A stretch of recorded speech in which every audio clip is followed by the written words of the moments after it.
असलामुअलैकुम video के भराओ की हाल है। ठीक हो से ठीक है, उम्मीद है सब लोग ठीक होवोगे, फिट फाट होवोगे। तो मैं एक दफ़ा फिर आ गया थोड़े नाल शानी 99 चैनल तो नवे व्लॉग दे नाल।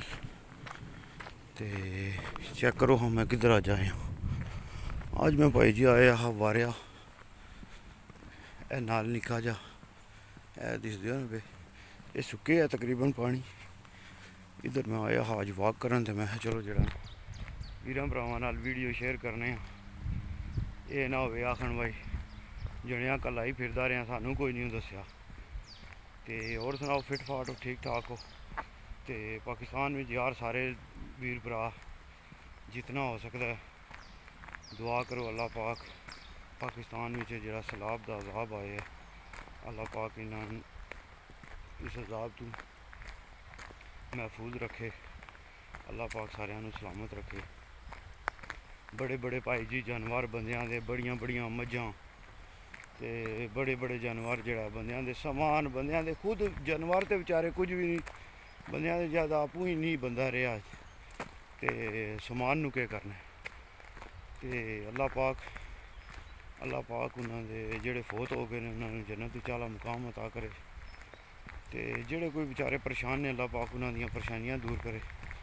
ते जितने वीर भरा जिन्हों के जानने वाले आए ने सारे अपने चाहन वाले नाल अपने रिश्तेदारां नाल राबते विच रहो, क्योंकि यही वक्त है। तो एक टैलीफोन भी जड़ा ना इस वक्त विच उन्हां वास्ते किलो खून उन्हां दा वधा छड़दा। भाई यार फलाने ने सानू औखे टाइम ते टैलीफोन किया। तो बाकी जड़ा भाई जी यही मौका होंदा मुश्किल टाइम ते भाई जी बंदा याद करे ना तो बंदा वो ही है।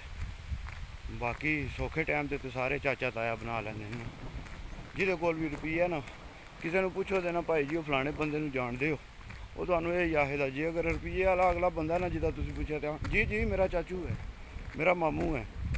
तो इस गल्ले जड़ा ना भाई जी औखे टाइम ते जिस टाइम किसी के कम आओ ना फिर ही पता लगता बंदे का नस्ली का भाई नस्ली बंदा जड़ा ना वो औखे टाइम ते भाई जी कम आउंदा। तो व्लॉग तुहाडे वास्ते बनान निकले हाँ तो बारिश लग पई है। मौसम तको ना उत्ते किंज हो गया अद्धे राह विच मैनूं मौसम ने जड़ा ना काबू कर लिया। मौसम भाई जी फुल खराब हो गया, बदल गरजदे ने पे ते बेहतर यही है कि टाइम नाल घर पुज्जी, क्योंकि मच्छियां वाले तक होना जवान वो भी निकल के जड़ा ना नसदे ने पे घर वाल। वाह जवानों जान बचा जो अपनी। वो परली साइड से धुप्प भी चढ़ी मगर ए साइड से साढ़े वाली साइड से बारिश लगी। तको भाई जी कैसी गली बनाई है बूटिया ने, हेठ उत्ते दोवां साइडां ते बूटे लगे न ते इंज लगदा जिं सुरंग बनी। वाह ते गल जिहड़ी लगे हे करन भाई जी साडी जिहड़ी हुकूमत है ना इस हुकूमत ने भाई जी रिकॉर्ड तरोड़ छड़े ने अवाम दे हक खान दे। ते इन्होंने एक होर नवां कम्म भी फड़ लिया है। ये जिहड़ियां पुरानियां टीमां ने ना इन्होंने एक होर नवां कम्म फड़ लिया है। पुट्ठा कम्म आपू करो तो पाओ इमरान खान दे सिर, झूठ आपू मारो तो पाओ इमरान खान दे सिर, मुड़ के मुनाफकत आपू करो तो पाओ इमरान खान दे सिर, ते मुड़ के हक अवाम दा आपू खाओ तो पाओ इमरान खान दे सिर। ये ऐसी कोई मुनाफक हुकूमत आई है, ऐसी कोई मुनाफक हुकूमत आई है कि अल्लाह पाक ही आई इन्हों चाहे तो नहीं तो कल दे बड़े बड़े जड़े ने ना भाई जी आमदे पे बयान आसिफ मुनीर दे भी कि ये जे ना नवाज शरीफ हूँ आखते ने गया फस बड़ा भैड़ा। वो फस ही नहीं गया कि जे अगर आसिफ मुनीर नूं जड़ा ना ये मैं तुहानूं वो गल दसना कल जी मैं यूट्यूब पर एक एंकर वड्डे दी सीनियर परसन है उन्हों की वीडियो मैं तकी तो फिर उन्होंने बारे तुहानूं दसना कि बंदे केह् सोचते हैं पे जां कि इन्होंने मरी दे विच जे कुछ बह के प्लान किया ना वो केह् कीता ने केह् नहीं कीता ने उत्थे केह् गलबात हुई है। तो आसिफ मुनीर की एक्सटेंशन का मसला बने तो ये आखदे ने भाई आसिफ मुनीर नूं ਐਕਸਟੈਂਸ਼ਨ ਦਈਏ ਜਾਂ ਨਾ ਦਈਏ। ਮਗਰ ਇਹਦੇ ਵਿੱਚ ਇਹ ਹੁਣ ਜ਼ਰਦਾਰੀ ਤੇ ਨਵਾਜ਼ ਸ਼ਰੀਫ ਇਹ ਦੋਏ ਨੇ ਪੁਰਾਣੇ ਖਿਲਾੜੀ।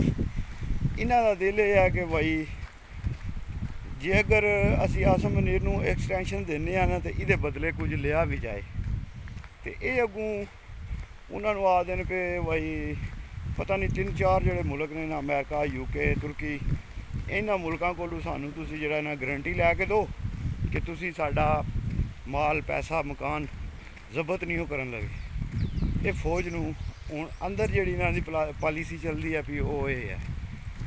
ਆਸਮ ਮਨੀਰ ਨੇ ਆਖਿਆ ਭਾਈ ਜੇ ਟਾਈਮ ਐਂਕਰ ਜੇ ਕੁਝ ਆਖਦੇ ਪਏ ਭਾਈ ਚੀਫ ਸਾਹਿਬ ਨੇ ਅੱਗੋਂ ਆਖਿਆ ਨੇ ਭਾਈ ਇਹ ਜਿਹੜਾ ਹੈ ਨਾ ਸਿਸਟਮ ਐਕਸਟੈਂਸ਼ਨ ਵਾਲਾ ਇਹ ਵੀ ਰਹਿਣ ਦਿਓ, ਇਹਦੇ 'ਤੇ ਕੋਈ ਨਹੀਂ ਗੱਲ ਕਰਨੇ ਦੀ ਜ਼ਰੂਰਤ ਹੀ ਕੋਈ ਨਹੀਂ। ਤੇ ਬਾਕੀ ਚੀਜ਼ਾਂ ਵੀ ਬਾਅਦ ਵਿੱਚ ਤੱਕਾਂਗੇ ਜਦੋਂ ਟਾਈਮ ਆਇਆ। ਤੇ ਇਹ ਹੁਣ ਪੁਰਾਣੇ ਖਿਲਾੜੀ ਨੇ ਦੋਏ ਜ਼ਰਦਾਰੀ ਤੇ ਨਵਾਜ਼ ਸ਼ਰੀਫ। ਇਹਨਾਂ ਦਾ ਦਿਲ ਆ ਆਪਣਾ ਮੁੱਦਾ ਹੁਣ ਬਚਾਉਣ ਤੇ, ਕਿਉਂਕਿ ਭਾਈ ਜੀ ਇਹਨਾਂ ਨੇ ਪਾਕਿਸਤਾਨ ਦੇ ਅਰਬਾਂ ਰੁਪਈਆ ਇਹਨਾਂ ਪਾਕਿਸਤਾਨ ਦਾ ਜਿਹੜਾ ਨਾ ਲੁੱਟ ਕੇ ਦੂਜਿਆਂ ਮੁਲਕਾਂ ਵਿੱਚ ਇਹਨਾਂ ਨੇ ਭੇਜ ਛੜੇ ਆ। ਤੇ ਹੁਣ ਇਹਨਾਂ ਨੂੰ ਪਤਾ ਇਹਨਾਂ ਨੂੰ ਗਸ਼ ਤੇ ਪੈਂਦੇ ਨੇ ਪਏ ਭਾਈ ਜੀ। ਤੇ ਆਸਮ ਮਨੀਰ ਜੇ ਰਿਹਾ ਤੇ ਉਹਨੇ ਤੇ ਇਹਨਾਂ ਨੂੰ ਟੰਗਣਾ ਹੀ ਟੰਗਣਾ। ਹੁਣ ਭਾਈ ਜੀ ਇਹ ਨਹੀਂ ਬਚ ਸਕਦੇ, ਇਹਨਾਂ ਨੂੰ ਟੰਗਣਾ ਹੀ ਟੰਗਣਾ, ਕਿਉਂਕਿ ਫੌਜ ਦੇ ਵਿੱਚੋਂ ਜਿਹੜਾ ਨਾ ਹੁਣ ਆਵਾਜ਼ ਉੱਠਦੀ ਹੈ ਵੀ ਕਿ ਜੇ ਅਗਰ ਇਮਰਾਨ ਖਾਨ ਨੂੰ ਤੁਸੀਂ 3 ਸਾਲ ਉਹਨੇ ਹਕੂਮਤ ਕੀਤੀ ਹੈ ਤੇ ਉਹਨੂੰ ਜੇਲ੍ਹ ਵਿੱਚੋਂ ਡੱਕੇ ਹੈ। ਆਸਮ ਮਨੀਰ ਤੇ ਅੰਦਰੋਂ ਆਪਣੀ ਫੌਜ ਦੇ ਵਿੱਚੋਂ ਬੜਾ ਪ੍ਰੈਸ਼ਰ ਹੈ ਕਿ ਅਗਰ ਤੁਸੀਂ ਇਮਰਾਨ ਖਾਨ ਨੂੰ ਡੱਕੇ ਹੈ ਜਿਹੜਾ ਹੱਕ ਸਾਜ ਤੇ ਖਲੋਤੇ ਆ, ਤੇ ਜਿਹੜੇ ਇਹ 30-40 ਸਾਲ ਤੋਂ ਸਾਹਮਣੇ ਜਿਨ੍ਹਾਂ ਦੇ ਹਰ ਸ਼ੈ ਕਲੀਅਰ ਹੈ ਉਹਨਾਂ ਨੂੰ ਕਿਉਂ ਨਹੀਂ ਤੁਸੀਂ ਡੱਕੇ ਆ। ਤੇ ਇਹਨਾਂ ਸਾਰਿਆਂ ਨੇ ਹੁਣ ਜੇਲ੍ਹ ਵਿੱਚ ਜਾਣਾ।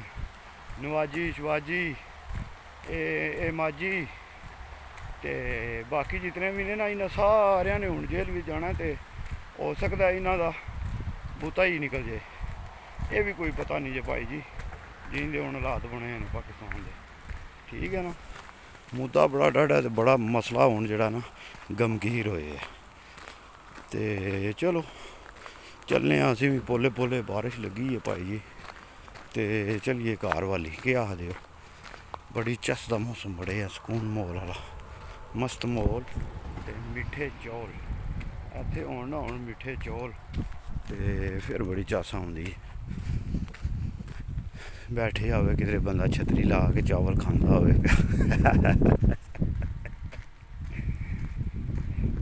ਬਾਰਿਸ਼ ਪਤਲੀ ਪਤਲੀ ਲੱਗੀ ਹੈ, ਤੰਗ ਕੋਈ ਨਹੀਂ ਕਰਦੀ ਪਈ।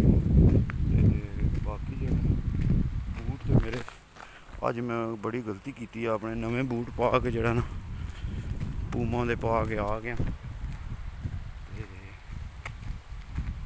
ਚਲੋ ਤੇ ਆ ਵੀ ਕੱਚੇ ਰਾਹ ਤੇ ਗਿਆ, ਤੱਕਿਆ ਜਿਹਨਾਂ ਸਾਰਾ ਕੱਚਾ ਰਾਹ ਹੈ। ਬਾਰਿਸ਼ ਦੇ ਕਤਰੇ ਥੱਲੇ ਢਾਂਦੇ ਨੇ, ਉਹਨਾਂ ਨਾਲ ਵੀ ਜਿਹੜੀ ਛਿੱਟ ਉੱਠਦੀ ਨਾ ਮਿੱਟੀ ਦੀ ਉਹ ਵੀ ਸਿੱਧੀ ਜਿਹੜਾ ਬੂਟਾਂ ਤੇ ਆਉਂਦੀ। ਕਾਲੇ ਬੂਟ ਪਾਏ ਨੇ, ਕਾਲਾ ਚਿੱਟਾ ਕੱਪੜਾ ਭਾਈ ਜੀ ਬਚਾਉਣਾ ਹੀ ਬਹੁਤ ਬੜਾ ਕੰਮ। ਕਿਆ ਦਿਓ ਮੈਂ ਵੀ ਇੱਧਰ ਸਰਗੂਆਂ ਦੇ ਥੱਲੇ ਹੋ ਜਾਣਾ। ਤੱਕੋ ਸਰਗੂਆਂ ਦੇ ਥੱਲੇ ਆ, ਸਰਗੂਆਂ ਦੇ ਪੱਤੇ ਢੱਠੇ ਨੇ ਨਾ ਹੀ ਇੱਧਰ ਬਾਰਿਸ਼ ਢਾਂਦੀ ਹੈ ਵੀ ਕਣੀ ਤੇ ਨਾ ਹੀ ਸਾਨੂੰ ਤੰਗ ਕਰੇ ਦੀ। ਇੰਦੀਆਂ ਗੱਲਾਂ ਨੇ ਤੇ ਇੰਦੀਆਂ ਬਾਤਾਂ ਨੇ ਭਾਈ ਜੀ। ਤੇ ਟਿਕਟਾਕਰ ਹਕੂਮਤ ਦੇ ਰੋਲੇ ਨੇ। ਟਿਕਟਾਕਰ ਹਕੂਮਤ ਥੋੜੇ ਦਿਹਾੜੇ ਨੇ ਭਾਈ ਜੀ। ਇਹ ਟਿਕਟਾਕਰ ਹਕੂਮਤ ਡਾਹ ਛੱਡੀ ਹੁਣ। ਆਸਮ ਮਨੀਰ ਨੇ ਜਿਹੜਾ ਫੈਸਲਾ ਕਰ ਲਿਆ ਨਾ, ਜਾਂ ਹਮ ਨਹੀਂ ਜਾਂ ਗਮ ਨਹੀਂ। ਤੇ ਭਾਈ ਜੀ ਇਹਨਾਂ ਨੇ ਰਲ ਕੇ ਨਵਾਜ਼ੇ ਤੇ ਸ਼ਬਾਜ਼ੇ ਰਾਣੇ, ਜ਼ਰਦਾਰੀ ਰਾਣੇ, ਇਹਨਾਂ ਸਾਰਿਆਂ ਰਲ ਕੇ ਪਲੈਨਿੰਗ ਕੀਤੀ ਹੈ। ਤੇ ਫੌਜ ਨੂੰ ਉਹ ਕੁਝ ਹੱਦ ਤੱਕ ਜਿਹੜਾ ਆਵਾਮ ਦੇ ਵਿੱਚ ਨਫ਼ਰਤ ਪੈਦਾ ਕਰਨ ਵਿੱਚ ਕਾਮਯਾਬ ਹੋ ਗਏ ਨੇ। ਇਹਨਾਂ ਦਾ ਮੇਨ ਮਕਸਦ ਇਹ ਹੈ ਕਿ ਪਾਕਿਸਤਾਨ ਦੀ ਆਵਾਮ ਜਿਹੜੀ ਹੈ ਇਹ ਫੌਜ ਦੇ ਖਿਲਾਫ ਹੋਵੇ।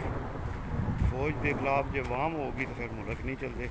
ਤੇ ਇਸ ਗੱਲੇ ਆਸਮ ਮਨੀਰ ਸਾਹਿਬ ਨੂੰ ਚਾਹੀਦਾ ਕਿ ਇਹਨਾਂ ਨੂੰ ਜਿਹੜਾ ਨਾ ਇੱਕ ਵਾਰੀ ਡੰਡੇ ਅੱਗੇ ਲਾਉਣ, ਇਹਨਾਂ ਨੂੰ ਪਤਾ ਲੱਗੇ ਭਾਈ ਮੁਲਕ ਵਿੱਚ ਪੈਸਾ ਕਿੰਝ ਚੋਰੀ ਹੁੰਦਾ।